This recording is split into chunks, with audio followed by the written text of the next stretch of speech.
Hello നമസ്കാരം. നമ്മുടെ മഴതോരു മുമ്പേയുടെ വരാൻ പോകുന്ന ഒരു അടിപൊളി സ്റ്റോറിയാണ് പറയാൻ പോകുന്നത് കേട്ടോ. ഇനി വരാൻ പോകുന്ന അതായത് ബാലചന്ദ്രൻ ഹോസ്പിറ്റലിൽ നിന്നൊക്കെ ഡിസ്ചാർജ് ആയതിന് ശേഷം വീട്ടിലെത്തി. അപ്പോൾ വീട്ടിൽ വെച്ച് സംഭവിക്കുന്ന കുറച്ച് കാര്യങ്ങളാണ്. വളരെയധികം ആകാംക്ഷയുടെ മുൾമുനയിൽ നിർത്തുന്ന കുറച്ച് കാര്യങ്ങളാണ് ഇന്നത്തെ ഈ സ്റ്റോറിയിലൂടെ പറയാനായിട്ട് പോകുന്നത്.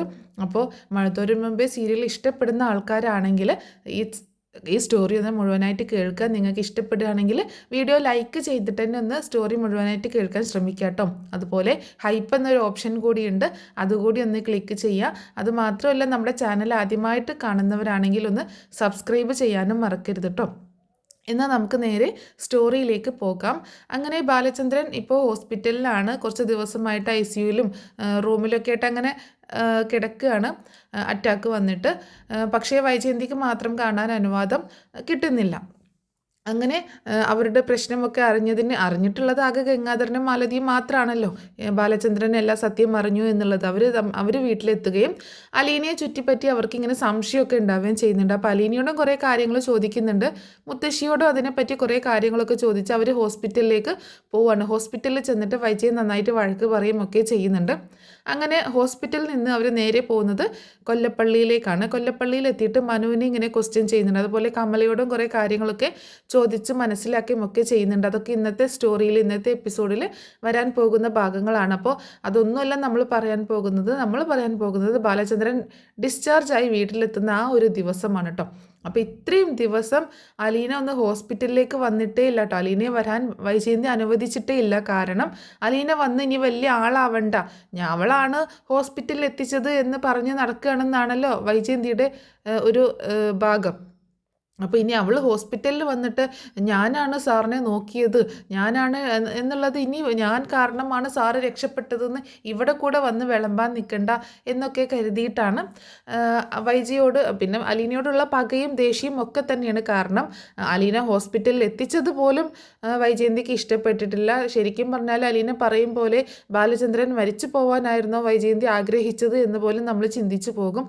എന്താണെങ്കിലും അലീന ഇത്രയും നാളായിട്ടും അലീനയ്ക്ക് വരാൻ ഭയങ്കര ആഗ്രഹമുണ്ട്, ബാലചന്ദ്രനെ വന്ന് കാണണമെന്ന് ഭയങ്കര ആഗ്രഹമുണ്ട്. പക്ഷേ വൈജ സമ്മതിക്കുന്നില്ല കേട്ടോ.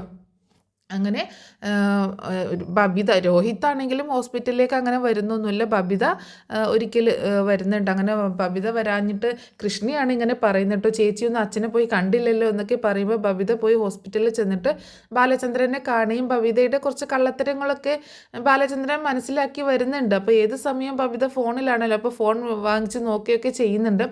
അങ്ങനെ ഡിസ്ചാർജ് ആവുകയാണ്. ഡിസ്ചാർജ് ആയതിനു ശേഷം നേരെ വീട്ടിലേക്ക് കൊണ്ടുവരികയാണ് ബാലചന്ദ്രനെ.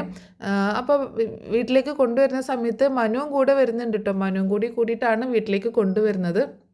മനുവും വൈജയന്തിയും അതുപോലെ കൃഷ്ണമോളും ബബിതയും ഒക്കെ ഉണ്ട്. അങ്ങനെ എല്ലാവരും കൂടിയിട്ടാണ് ഡിസ്ചാർജ് ചെയ്ത് കൊണ്ടുവരുന്നത്. അങ്ങനെ ഡിസ്ചാർജ് ആയി വീട്ടിലെത്തുന്ന സമയത്ത്, ആ സമയത്തൊക്കെ വൈജയന്തി ഭയങ്കര ദേഷ്യത്തിലാണ്. വൈജയന്തിയുടെ കാറിലാണ് വരുന്നത്. ബാലചന്ദ്രനെ ആംബുലൻസിൽ തന്നെയാണ് വീട്ടിലേക്ക് കൊണ്ടുവരുന്നത് കേട്ടോ, കാറിലൊന്നുമല്ല കൊണ്ടുവരുന്നത്. അങ്ങനെ വീട്ടിലെത്തുന്ന സമയത്ത് അലീനയാണ് വന്ന് ഡോറ് തുറക്കുന്നത് കേട്ടോ. അപ്പോൾ അലീനയുടെ മുഖം കണ്ടതും വൈജയന്തിക്ക് വീണ്ടും ദേഷ്യം ഇരട്ടിക്കുകയാണ്. എന്നിട്ട് അലീനയോട് അങ്ങോട്ട് മാറി നിൽക്കടി എന്ന് പറയുന്നു കേട്ടോ. ഡോറ് തുറന്ന് നിൽക്കാൻ എന്താ ഇത്ര താമസം എന്നൊക്കെ ചോദിച്ച് ദേഷ്യപ്പെടുകയും ഒക്കെ ചെയ്യുന്നുണ്ട്. അങ്ങനെ ഡോക്ടർ പറഞ്ഞല്ലോ, ബാലചന്ദ്രനോട് നേരത്തെ തന്നെ പറഞ്ഞിട്ടുണ്ടായിരുന്നു, ഇനി ടെൻഷനൊന്നും കൊടുക്കരുത്, സ്ട്രെസ്സൊന്നും കൊടുക്കരുത് എന്നൊക്കെ പറഞ്ഞിട്ടുണ്ടായിരുന്നു. ആ ഒരു സമയത്ത് മാത്രം കേട്ടോ, ഡോക്ടർ വന്ന് സംസാരിക്കുന്ന സമയത്ത് മാത്രമാണ് വൈജയന്തി റൂമിലേക്കൊന്ന് കയറുന്നത് തന്നെ കേട്ടോ. ബാലചന്ദ്രൻ അത്രയും നാളുകൾക്ക് ശേഷം കാണുന്നത്. അതൊക്കെ ഇന്നത്തെ എപ്പിസോഡിൽ വരാൻ പോകുന്ന സംഭവങ്ങളാട്ടോ. അങ്ങനെ വീട്ടിലെത്തുന്ന സമയത്ത് അലീനയോട് അവിടെ നിന്ന് മാറി നിൽക്കാൻ പറയണം. അങ്ങനെ ബാലചന്ദ്രനെ ഇറക്കി വീട്ടിലേക്ക് കയറ്റി കൊണ്ടുവരുന്നുണ്ട്, വീട്ടിലേക്ക് കൊണ്ടുവരുന്നുണ്ട്. അങ്ങനെ മെല്ലെ പതിയെ നടന്നൊക്കെ തന്നെയാണ് ബാലചന്ദ്രൻ വരുന്നത്. അങ്ങനെ വരുന്ന സമയത്ത് അലീന അവിടെ മാറി നിൽക്കുന്നുണ്ടായിരുന്നു കേട്ടോ. അപ്പോൾ അലീന ഇങ്ങനെ ബാലചന്ദ്രൻ നോക്കുന്നുണ്ട്. അങ്ങനെ ബാലചന്ദ്രനെ റൂമിലേക്ക് കൊണ്ടുപോകാൻ നിൽക്കുന്ന സമയത്ത് ബാലചന്ദ്രൻ പറയുന്നുണ്ട്, ഞാൻ അങ്ങോട്ടേക്കില്ല, ഞാൻ ഇനി മുകളിലാണ് താമസിക്കാൻ പോകുന്നത് എന്ന് പറയുമ്പോൾ അത് വലിയൊരു അടിയായി പോവുകയാണ് വൈജയ്ക്ക് കേട്ടോ. കാരണം വൈജ അതൊരിക്കലും പ്രതീക്ഷിച്ചില്ല. എന്താണെങ്കിലും വീട്ടിൽ വന്നു കഴിഞ്ഞാൽ തൻ്റെ കൂടെ തന്നെ ഉണ്ടാവുമല്ലോ, തൻ്റെ റൂമിൽ തന്നെ ഉണ്ടാവുമല്ലോ, അപ്പോൾ ബാലചന്ദ്രനുമായിട്ട് സംസാരിക്കാം, ബാലചന്ദ്രൻ്റെ കാര്യങ്ങളൊക്കെ നോക്കാം എന്നൊക്കെയാണ്. എന്താണ് ബാലചന്ദ്രൻ്റെ പ്രശ്നങ്ങൾ പതിയെ മനസ്സിലാക്കാം എന്നൊക്കെയുള്ളൊരു പ്രതീക്ഷ വൈജയ്ക്ക് ഉണ്ടായിരുന്നു. പക്ഷേ ഇതുകൂടി കേട്ടപ്പോൾ വൈജയുടെ സകല നിയന്ത്രണം വിട്ടുപോവാണ്. അതെന്തിനാണ് മുകളിൽ പോയി കിടക്കുന്നത്, ബാലചന്ദ്രൻ്റെ റൂം ഇതല്ലേ, ഇവിടെ അല്ലേ കിടക്കാറ് എന്നൊക്കെ പറയുമ്പോൾ ബാലചന്ദ്രൻ പറയുന്നുണ്ട്, അലീന ഞാൻ മുകളിലെ റൂമിലാണ് കിടക്കുന്നത്, പെട്ടെന്ന് പോയി ആ റൂം ക്ലീൻ ആക്കാൻ പറയാണ്. പെട്ടെന്ന് തന്നെ അലീന ചെന്നിട്ട് ശരി സാർ എന്നും പറഞ്ഞുകൊണ്ട് അലീന ഓടിപ്പോയിട്ട് റൂമൊക്കെ ക്ലീൻ ആക്കുന്നുണ്ട് കേട്ടോ. അങ്ങനെ റൂം ക്ലീൻ ആക്കുന്നുണ്ട്. അപ്പോൾ ആ സമയത്ത് വൈജയന്തി ആണെങ്കിൽ ഇവിടെ നിന്ന് കാലി തുള്ളുകയാണ്. എന്തിനാ ഇപ്പോൾ മുകളിൽ റൂമിലോട്ട് പോണത്, അവിടെ അങ്ങോട്ട് സ്റ്റെപ്പ് കയറാൻ പറ്റുമോ എന്നൊക്കെ ചോദിക്കുമ്പോൾ സ്റ്റെപ്പ് കയറിയാൽ പിന്നെ ഞാൻ ഇങ്ങോട്ട് ഇറങ്ങുന്നില്ലല്ലോ, അതുകൊണ്ട് ഞാൻ അവിടെയാണ് താമസിക്കാൻ പോണത്, കയറി ഇറങ്ങി കളിക്കാനൊന്നും നിൽക്കുന്നില്ല എന്ന് പറയണം. വൈജ പറയുന്നുണ്ട്, ഇതല്ലേ ബാലചന്ദ്രൻ്റെ റൂം, ഇനി ഞാൻ അവിടെ കിടക്കുന്നത് കൊണ്ടാണെങ്കിൽ ഞാൻ അവിടെ നിന്ന് മാറിത്തരാം എന്ന് പറയുമ്പോൾ, അയ്യോ വേണ്ട, ആരും എനിക്ക് വേണ്ടി ഒന്നും ചെയ്യണ്ട, ഞാൻ മുകളിൽ തന്നെ പോയി കിടന്നോളാം എന്ന് വൈജി നോക്കുന്നൊന്നുമില്ല കേട്ടോ. അപ്പോൾ ബാലചന്ദ്രൻ എന്താ എന്നെ മുഖത്തോട്ട് പോലും നോക്കി ഒരു കാര്യം സംസാരിക്കാത്തത്, ഞാൻ എന്ത് തെറ്റ് ചെയ്തു ബാലചന്ദ്രനോട് എന്നൊക്കെ പറഞ്ഞ് വീണ്ടും പ്രശ്നം ഉണ്ടാക്കാൻ നിൽക്കുമ്പോൾ മനുവിനെ ഇങ്ങനെ ഒന്ന് നോക്കുകയാണ് ബാലചന്ദ്രൻ. അപ്പോൾ മനു പറയുന്നുണ്ട്, ആൻറ്റി പ്ലീസ്, നമ്മളിപ്പോൾ ഹോസ്പിറ്റലിൽ നിന്ന് വന്നതേ ഉള്ളൂ, ഡോക്ടർ പറഞ്ഞതൊക്കെ ആൻറ്റി കൂടി കേട്ടതല്ലേ, ഇനി അടുത്തൊരു സ്ട്രോക്കിന് കൂടെ വഴിയൊരുക്കണോ, ഇപ്പോൾ അങ്കിളിന് തൽക്കാലം റെസ്റ്റും കുറച്ച് മനസ്സമാധാനമൊക്കെ വേണ്ടത് അതൊക്കെയാണ്. അപ്പോൾ അങ്ങനെയൊക്കെ അതിനൊക്കെ ആയിട്ട് അങ്കിള് അവിടെ മുകളിൽ തന്നെ കിടന്നോട്ടെ, സോറി ആൻറ്റിക്കല്ല അങ്കിളിന്, ആൻറ്റി എന്ന് പറഞ്ഞു എന്നൊരു ഡൗട്ട്. അപ്പോൾ അങ്കിളിന് വേണ്ടത് സമാധാനവും സ്വസ്ഥതയും കുറച്ച് റെസ്റ്റൊക്കെയാണ്. അത് ശരീരത്തിന് മാത്രം പോരാ, മനസ്സിനും കൂടി വേണം. അപ്പോൾ അങ്കിളിന് മനസ്സിന് ഒരു സ്വസ്ഥതയും സമാധാനം കിട്ടുന്ന ഒരു സ്ഥലം അങ്കിൾ തിരഞ്ഞെടുത്തോട്ടെ, തൽക്കാലത്തേക്ക് അങ്കിൾ അങ്ങനെ നിൽക്കട്ടെ. അസുഖം കുറേ നാളൊന്നും റെസ്റ്റ് എടുക്കേണ്ട ആവശ്യമില്ലല്ലോ, കുറച്ച് ദിവസങ്ങളല്ലേ ഉള്ളൂ, അതുകൊണ്ട് തൽക്കാലം അങ്കിൾ മുകളിൽ കിടക്കട്ടെ എന്ന് പറയണം. അപ്പോൾ വൈജ, എന്നാലും മനു ആൻറ്റി ഇനി ഒന്നും ഇങ്ങോട്ട് പറയണ്ട, മുകളിൽ കിടന്നാൽ മതി അങ്കിൾ എന്ന് തന്നെ പറയണം. അങ്ങനെ അലീന പെട്ടെന്ന് റൂമൊക്കെ നീറ്റാക്കി ക്ലീനാക്കി പറയുന്നുണ്ട്, സാർ റൂം ക്ലീനാണ് എന്ന് പറയാട്ടോ. അങ്ങനെ മനു എന്നെ ഒന്ന് മുകളിലേക്ക് കൊണ്ടുപോയി എന്ന് പറയുന്നുണ്ട്. അങ്ങനെ മനു ആണ് മുകളിലേക്ക് കൊണ്ടുപോകുന്നത്. ആ സമയത്ത് ബബിതയുണ്ട്, കൃഷ്ണയുണ്ട്, രോഹിതോ എല്ലാവരും ഉണ്ട് കേട്ടോ. അങ്ങനെ ആ സമയത്ത് അങ്ങനെ മുകളിലേക്ക് റൂമിലേക്ക് കൊണ്ടുപോയി ചെന്നാക്കുന്നുണ്ട്. അങ്ങനെ അലീനയാണല്ലോ റൂമൊക്കെ ക്ലീനാക്കി റെഡിയാക്കി വെച്ചേക്കുന്നത്, അലീനയും ആ സമയത്ത് അവിടെ തന്നെ നിൽക്കുന്നുണ്ട് കേട്ടോ. അങ്ങനെ റൂമിലെത്തിയതിന് ശേഷം ബാലചന്ദ്രൻ റൂമിൽ കിടക്കുകയാണ്. ആ സമയത്ത് റൂമിൽ വന്നിട്ടും വൈജ, ഇത് എന്നോടുള്ള വാശി തീർക്കാനല്ലേ ബാലചന്ദ്രൻ നീ കാണിക്കുന്നത്, ഞാൻ എന്ത് ചെയ്തിട്ടാണെന്ന് പറഞ്ഞതാണെങ്കിൽ എനിക്ക് അങ്ങനെയെങ്കിലും ഒരു സമാധാനം ഉണ്ടായിരുന്നു, ഇത് എന്താ ഏതാണെന്നൊന്നും അറിയാതെ എന്നോട് വാശി കാണിച്ച് ദേഷ്യം കാണിച്ച് ഇങ്ങനെ ഇവിടെ വന്ന് കിടക്കേണ്ട കാര്യം എന്താണ് എന്നൊക്കെ ചോദിച്ച് വീണ്ടും വൈജ പ്രശ്നം ഉണ്ടാക്കുന്ന സമയത്ത്, ദയവ് ചെയ്ത് റൂമിൽ നിന്നൊന്ന് പുറത്തു പോ, എനിക്ക് ഇത്തിരി സമാധാനം വേണം, വൈജയന്തിയെ ഞാൻ വിഷമിപ്പിക്കാനോ ബുദ്ധിമുട്ടിക്കാനായിട്ട് ഞാൻ താഴേക്കും വരുന്നില്ല, ഇങ്ങോട്ടേക്കും മുകളിലേക്കും കയറി വരേണ്ട ആവശ്യമില്ല, നമ്മൾ രണ്ടുപേരും രണ്ട് തട്ടിലാണ്, ഇനി ഞാൻ മുകളിലും വൈജയന്തി താഴെയുമാണ് എന്ന് പറയട്ടോ. ഇതുകൂടി കേൾക്കുമ്പോൾ വൈജയന്തിക്ക് എന്തൊക്കെയോ സമനില തെറ്റുന്ന പോലെ തോന്നുകയാണ്. എന്നിട്ട് അലീനയോട് പറയുന്നുണ്ട്, അലീന എനിക്ക് കുടിക്കാൻ കുറച്ച് ചൂടുവെള്ളം വേണം, ചുക്കുവെള്ളം വേണം എന്നൊക്കെ പറയുന്നുണ്ട് കേട്ടോ. അപ്പോൾ അലീനയോട് ഭയങ്കര കൂളായിട്ടാണ് ഇപ്പോൾ ബാലചന്ദ്രൻ സംസാരിക്കുന്നത് കേട്ടോ, വലിയ ദേഷ്യത്തിലൊന്നും സംസാരിക്കുന്നില്ല. അപ്പോൾ ഞാൻ കൊണ്ടുവരാം സാർ എന്ന് പറഞ്ഞിട്ട് അലീന താഴേക്ക് പോകുന്നുണ്ട് വെള്ളം ചൂടാക്കി ചുക്കുവെള്ളം എടുത്തുകൊണ്ട് വരാനായിട്ട്. ആ സമയത്ത് വൈജയന്തി, എന്നോട് മാത്രം സംസാരിക്കുമ്പോഴാണല്ലോ ഈ ഒരു പ്രശ്നമൊക്കെ ഉള്ളത്, അലീനയോട് സംസാരിക്കുമ്പോൾ എന്തൊരു സ്നേഹമാണ് ഈ കവിഞ്ഞൊഴുങ്ങുന്നത് എന്ന് പറയുമ്പോൾ, എൻ്റെ മുന്നിൽ നിന്ന് ഇങ്ങനെ സംസാരിച്ച് എൻ്റെ ടെൻഷനും എൻ്റെ സ്ട്രെസ്സും കൂട്ടാൻ നിൽക്കാതെ ഇവിടെ നിന്ന് ഇറങ്ങിപ്പോകാൻ പറ മനു എന്ന് പറയാട്ടോ. അങ്ങനെ അപ്പം മനു പറയുന്നുണ്ട്, ആൻറ്റി പ്ലീസ്, ആൻറ്റി ഒന്ന് മനസ്സിലാക്കി, കുറച്ച് ദിവസം അങ്കിളിനൊന്ന് വെറുതെ വിട്ടേക്ക് എന്നൊക്കെ പറയുന്നുണ്ട്. അപ്പോഴാണ് അലീന വെള്ളം കൊണ്ട് അങ്ങോട്ടേക്ക് കയറി വരുന്നത്. സാർ വെള്ളം എന്ന് പറഞ്ഞിട്ട് കൊടുക്കുന്നുണ്ട്. ഇങ്ങനത്തെ ചേച്ചി ഞാൻ കൊടുത്തോളാം എന്ന് പറഞ്ഞിട്ട് കൃഷ്ണമോള് ആ വെള്ളം വാങ്ങിച്ച് ബാലചന്ദ്രന് കൊടുക്കുക കേട്ടോ. അങ്ങനെ അലീന റൂമിൽ നിന്ന് പുറത്തിറങ്ങുന്നുണ്ട്. അപ്പം മനു പറയുന്നുണ്ട്, ആൻറ്റി പ്ലീസ്, ആൻറ്റി പുറത്തേക്ക് ചെല്ല്, അങ്കിൾ ഇവിടെ ഇരുന്നോളും എന്ന് പറയുന്നത്. അങ്ങനെ ബാലചന്ദ്രൻ അവിടെ എഴുന്നേറ്റിരുന്ന് വൈജയന്തി വൈജയന്തിയോട് ദേഷ്യപ്പെട്ടിട്ടാണ് എഴുന്നേക്കുന്നത്. ഇനി റൂമിൽ നിന്ന് പുറത്തിറങ്ങിയിട്ടില്ല എന്നുണ്ടെങ്കിൽ ഞാൻ ഈ വീട്ടിലേ നിൽക്കുന്നില്ല, ഞാൻ ഇവിടുന്ന് എങ്ങോട്ടെങ്കിലും പൊക്കോളാം എന്നൊക്കെ പറഞ്ഞ് ബാലചന്ദ്രൻ വീണ്ടും പ്രശ്നം ഉണ്ടാക്കുമായിരുന്നു. അങ്ങനെ വൈജയന്തി പെട്ടെന്ന് റൂമിൽ നിന്ന് പുറത്തേക്ക് അങ്ങോട്ട് പോയിട്ട് ആകെ ഭയങ്കര പിരിമുറക്കാട്ടോ വൈജയന്തിക്ക്. ബബിതയും അതുപോലെ രോഹിത്തൊക്കെ ഇത് കണ്ടുകൊണ്ട് നിൽക്കുകയാണ്, ഒന്നും അഭിപ്രായം ഒന്നും പറയുന്നില്ല. അങ്ങനെ അലീനയും അവിടെ തന്നെ നിൽക്കുന്നുണ്ട് കേട്ടോ. അപ്പോൾ അലീന ഇനി എന്തെങ്കിലും വേണോ സാർ എന്നൊക്കെ ചോദിക്കുകയാണ് ബാലചന്ദ്രനോട്. ഇപ്പോൾ ഒന്നും വേണ്ട, എൻ്റെ കാര്യങ്ങളൊക്കെ അലീന നോക്കിയാൽ മതി, എനിക്ക് വേണ്ട സാധനങ്ങളൊക്കെ എന്താണെന്ന് ഞാൻ പറയാം, ആ സമയത്ത് കൊണ്ടുവന്ന് തന്നാൽ മതി എന്ന് പറയുന്നുണ്ട് കേട്ടോ. അപ്പോൾ അലീനയോട് ഭയങ്കര കൂളായിട്ട് സംസാരിക്കുന്നു, മക്കളോടും കുഴപ്പമൊന്നുമില്ല, എന്നോട് മാത്രം ഭയങ്കര ഇങ്ങനെ കാണിക്കുമ്പോൾ മക്കളെന്ന് വെച്ചാൽ മക്കളാണെന്ന് വിചാരിക്കാം. പക്ഷെ അലീനയോട് എന്തിൻ്റെ അടിസ്ഥാനത്തിലാണ് ഇങ്ങനെ ഭയങ്കര സ്നേഹത്തോടെയൊക്കെ സംസാരിക്കുന്നത് എന്നുള്ള ദേഷ്യമൊക്കെ വരികയാണ്. ആ സമയത്ത് വൈജയന്തി പറയുന്നുണ്ട്, ബാലചന്ദ്രൻ വന്നാൽ ഉടനെ നീ പോകാമെന്ന് പറഞ്ഞതല്ലേ, നീ പോവാൻ നോക്കി, ഇനി ഇവിടെ നിന്റെ സേവനം ആവശ്യമില്ല എന്ന് പറയാണ്. അത് കേട്ടപ്പോൾ ബാലചന്ദ്രൻ പറയുന്നുണ്ട്, അങ്ങനെ അവളെ പറഞ്ഞു വിടാനൊന്നും പറ്റത്തില്ല എന്ന് പറയുമ്പോൾ, എന്തുകൊണ്ട് പറ്റത്തില്ല, ഇവൾ ഇവിടുന്ന് പോവാനായിട്ട് നിന്നതല്ലേ, ഇത്രയും നാൾ നീ അങ്ങനെയല്ലേ പറഞ്ഞുകൊണ്ടിരുന്നത്, ബാലചന്ദ്രൻ വന്നു കഴിഞ്ഞാൽ ഇവിടെ നിന്ന് പോവാമെന്ന്, ഇനി നിന്റെ സേവനം ആവശ്യമില്ല, പെട്ടെന്ന് തന്നെ ഇവിടെ നിന്ന് പൊക്കോ എന്ന് പറയുമ്പോൾ, അത് മാഡം ഞാൻ എന്ന് പറഞ്ഞിട്ട് അവളിങ്ങനെ പറയുന്നത് മുഴുമിപ്പിക്കുന്നില്ല കേട്ടോ.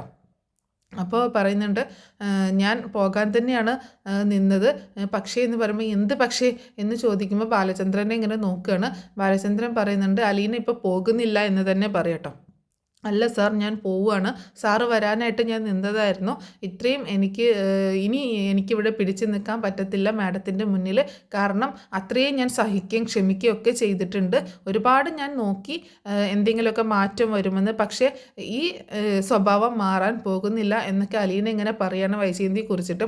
ആ സമയത്തും ബാലചന്ദ്രൻ പറയുന്നുണ്ട്, ഞാനാണ് പറയുന്നത്, തൽക്കാലം അലീന ഇവിടെ നിന്ന് എങ്ങോട്ടേക്കും പോകുന്നില്ല എന്ന് പറയുമ്പോൾ അപ്പം അലീന വീണ്ടും അതിനെ എതിർക്കാനായിട്ട് നോക്കുക കേട്ടോ.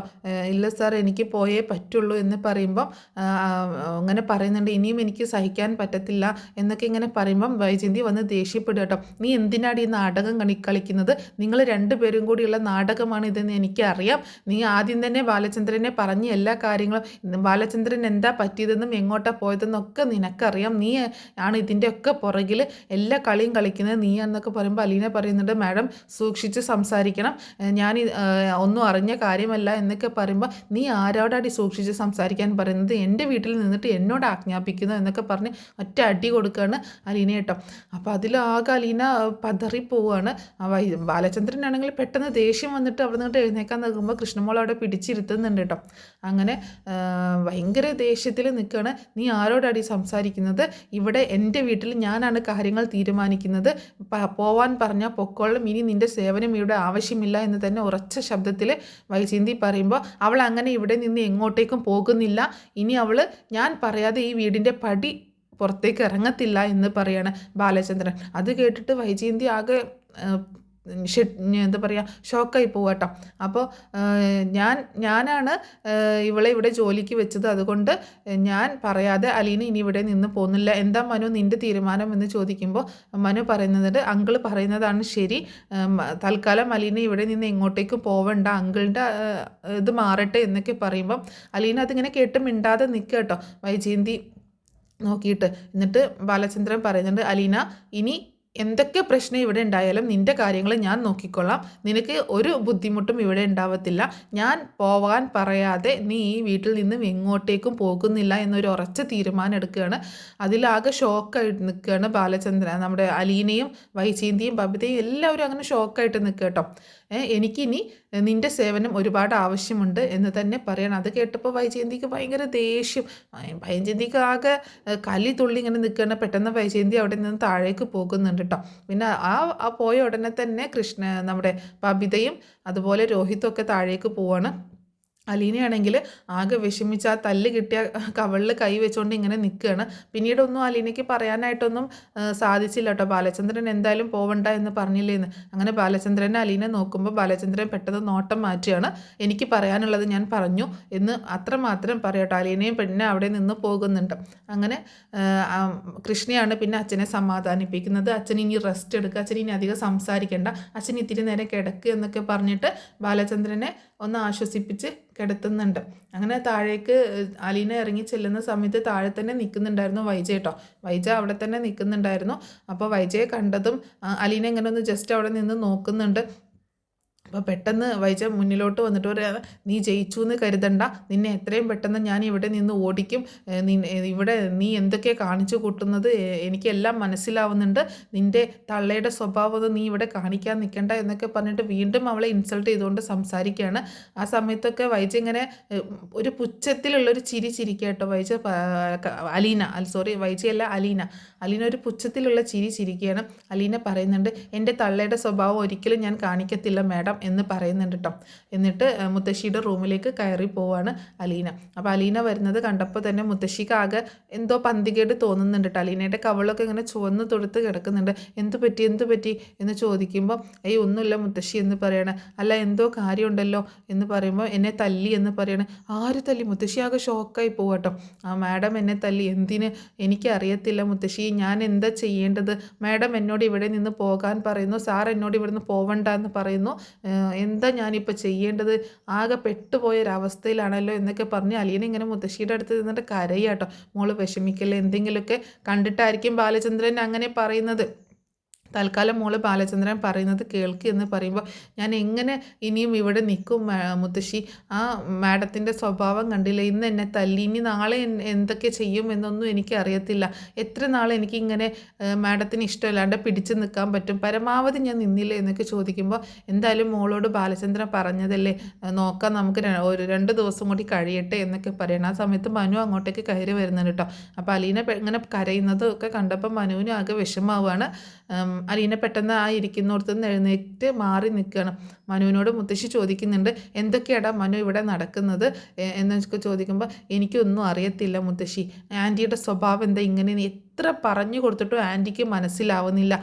ആൻറ്റി ആകെ ഭ്രാന്ത് പിടിച്ചതുപോലെ എന്തോ ഒരു സൈക്കോ പ്രോബ്ലം ആൻറ്റിക്ക് ഉണ്ട് എന്ന് തന്നെ പറയാണ് മനു. അവൾക്ക് ഭ്രാന്ത് അല്ലാതെ എന്ത്? അലീനയെ കാണാൻ ഇഷ്ടമല്ല, അലീനയെ ഇഷ്ടമല്ലാത്ത അതിൻ്റെ ഭ്രാന്ത് കയറിയതാണ് എന്നൊക്കെ മുത്തശ്ശിയും പറയുന്നുണ്ട്. അപ്പോൾ അലീനയോട് മനു ചോദിക്കുന്നുണ്ട്, എന്താണ് തൻ്റെ തീരുമാനം? നീ പോവാൻ തന്നെ തീരുമാനിച്ചോ എന്ന് ചോദിക്കുമ്പോൾ അലീന ഒന്നും മിണ്ടാതെ നിൽക്കട്ടോ.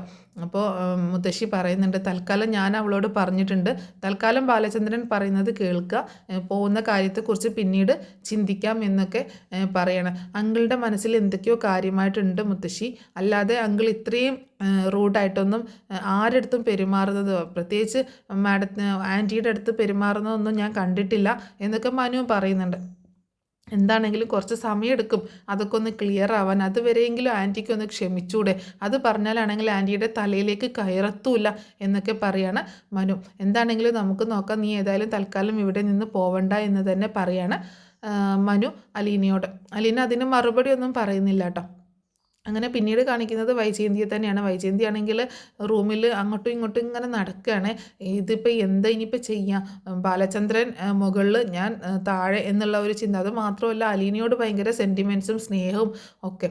അപ്പോൾ മുകളിലോട്ട് കയറി ചെല്ലരുത് എന്നാണ് പറഞ്ഞേക്കുന്നത്. അങ്ങനെ വൈജയന്തി റൂമിൽ നിന്ന് പുറത്തിറങ്ങി വരുന്ന സമയത്ത് കാണുന്നത് അലീന ബാലചന്ദ്രനുള്ള ഫുഡൊക്കെ എടുത്തുകൊണ്ട് മുകളിലേക്ക് പോകുന്നതാട്ടോ. അപ്പോൾ അങ്ങോട്ടേക്ക് നടക്കുന്ന സമയത്ത് നീ ഇത് എങ്ങോട്ടാ എന്ന് ചോദിക്കുകയാണ് അലീനയോട്. ഞാൻ സാറിനുള്ള ഭക്ഷണം കൊടുക്കാൻ പോവുകയാണെന്ന് പറയുമ്പോൾ അത് ഇങ്ങോട്ട് തന്നേക്ക്, ഞാൻ കൊടുത്തോളാം എന്ന് പറയുമ്പോൾ വേണ്ട, മാഡത്തോട് അങ്ങോട്ടേക്ക് ചെല്ലണ്ട എന്നല്ലേ പറഞ്ഞേക്കണത്, ഞാൻ തന്നെ കൊടുത്തോളാം എന്ന് ഒരു ഉറച്ച ശബ്ദത്തിൽ പറയാണ് അലീന. അത് കേട്ടപ്പോൾ വൈജയന്തി ആകെ ഷോക്കാവുന്നുണ്ട് കേട്ടോ. എന്നാൽ നീ കൊണ്ടുപോയി കൊടുക്കണ്ട, അവിടെ കൃഷ്ണമോളുണ്ടല്ലോ, കൃഷ്ണമോളോ ബബിത ആരെങ്കിലും കൊണ്ടുപോയി കൊടുത്തോളും എന്ന് പറയുമ്പോൾ ബബിതയെ വിളിക്കുന്നുണ്ട് കേട്ടോ. ബബിതയെ എന്ന് വിളിക്കുമ്പോൾ ബബിത എന്താ അമ്മ എന്തിനാ ഇങ്ങനെ ഒച്ചെടുത്ത് കീറി വിളിക്കുന്നതെന്ന് ചോദിക്കുമ്പോൾ ഇങ്ങോട്ടേക്ക് വന്ന ഈ ഫുഡൊന്നും എടുത്ത് അച്ഛന് കൊണ്ടുപോയി കൊടുത്തതെന്ന് ചോദിക്കുമ്പോൾ ഞാനൊരു അത്യാവശ്യ കാര്യം ചെയ്തുകൊണ്ടിരിക്കുകയാണ്, അമ്മയ്ക്ക് കൊണ്ടുപോയി കൊടുക്കാൻ പാടില്ലേ? ഓ, അമ്മയോട് മുകളിലോട്ട് ചെല്ലണ്ടെന്നാണല്ലേ അച്ഛൻ പറഞ്ഞിരിക്കണത്, എന്നാൽ അവൾ കൊണ്ടുപോയി കൊടുത്തോളല്ലോ, അലീനല്ലേ കൊണ്ടുപോയി കൊടുക്കുന്നത്, പിന്നെ അമ്മ എന്തിനാ എന്നെ ബുദ്ധിമുട്ടിക്കുന്നതെന്ന് ചോദിച്ച് ബബിത അവിടെ നിന്ന് പോകുന്നുണ്ട് കേട്ടോ. അപ്പോൾ വൈജയന്തി കൃഷ്ണയെ വിളിക്കുകയാണ്.